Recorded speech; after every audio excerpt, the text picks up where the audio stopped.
আসসালামু আলাইকুম। আপনারা নিশ্চয়ই পার্কিনসন ল সম্বন্ধে অলরেডি অনেকে অবগত আছেন। পার্কিনসন ল খুব ইন্টারেস্টিং একটা থিওরি আজকে শেয়ার করব। এক মহিলাকে একদিন কাজ দেওয়া হলো যে তুমি সারাদিনে একটা চিঠি পোস্ট করবা।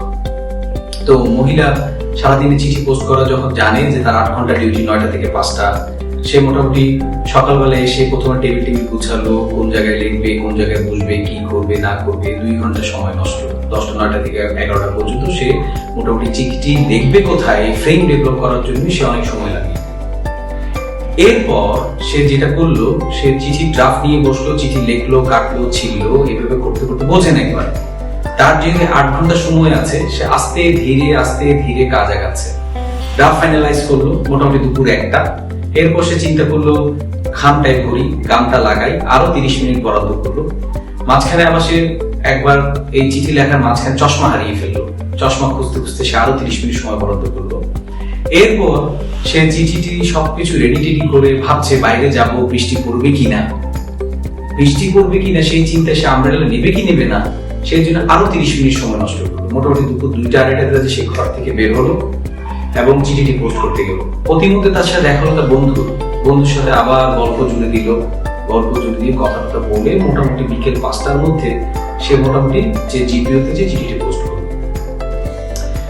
তো পার্কিনসন ল অনুযায়ী মিস্টার পার্কিনসন যে কথাগুলো এখানে আমাদের বলতে চাচ্ছেন যে আমরা শুধু এই মহিলা নয়, আমরা এই জায়গায় অনেকেই ট্র্যাপে পড়ে যাই। ট্র্যাপ নাম্বার 1 হচ্ছে দীর্ঘসূত্রিতা, প্রোক্রাস্টিনেশন, যে আমাদের আলসেমি, আমাদের অনেক মূল্যবান সময় নষ্ট করে। বিকজ এই মহিলা জানে তার 8 ঘন্টা সময় পড়ে আছে, 8 ঘন্টা সময়তে সে এই কাজ করেই ফেলবে, তাই সে প্ল্যানিং প্রসিডিউর অনেক সময় নষ্ট করছে।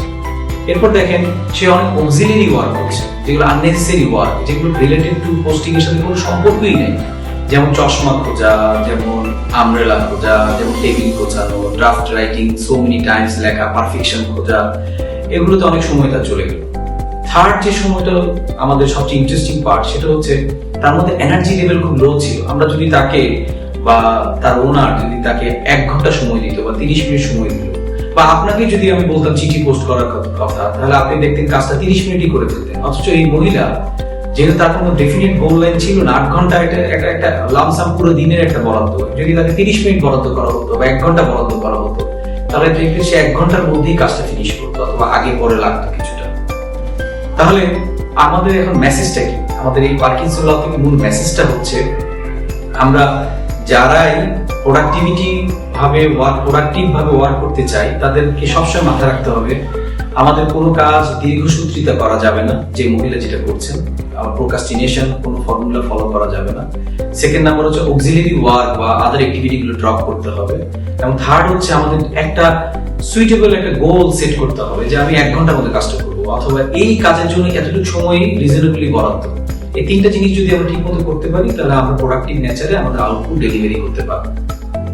তো আমার এখন পার্সোনাল মেসেজ হচ্ছে আপনাদের কাছে, একটাই জীবন যেটা আমি ফিল করি, এই জীবনে আপনি আপনার কাজ করেন, ব্যবসার কাজ করেন, অফিসের কাজ করেন, আরেকজনের কাজ করেন, যারই কাজ করেন, আপনি সাবকন্ট্রাক্ট করেন, আউটসোর্সিং করেন, আপনি যে কাজই করেন, আপনি একটা জিনিস মাথায় রাখবেন, সেটা হচ্ছে জীবনটা, সময়টা আপনার যদি অল্প সময় আপনি বেশি কাজ করতে পারেন, করেন। আপনার লেজার টাইম অন্য কাজে লাগান, আপনার একাকিত্বের সাথে আপনি সময় কাটান, আপনার ফ্যামিলির সাথে আপনি সময় কাটান, বাট আপনি প্রোডাক্টিভ হন। কিন্তু আপনি যদি প্রোডাক্টিভিটি বিহেভিয়ারটা একটা প্র্যাকটিসের ব্যাপার, যদি এটা হারিয়ে ফেলেন, তাহলে আপনার জীবনে সফলতা আসাটা অসম্ভব হয়ে যাবে। আপনি আপনার সময়কে নষ্ট করবেন না, আপনার সময়কে আপনি ধ্বংস করবেন না। তো আজকে এই পর্যন্তই। যদি ভালো লাগে তাহলে আমাকে জানাবেন, আর যদি ভালো নাও লাগে তাহলে আমাকে জানাবেন। অসংখ্য ধন্যবাদ। আসসালামু আলাইকুম।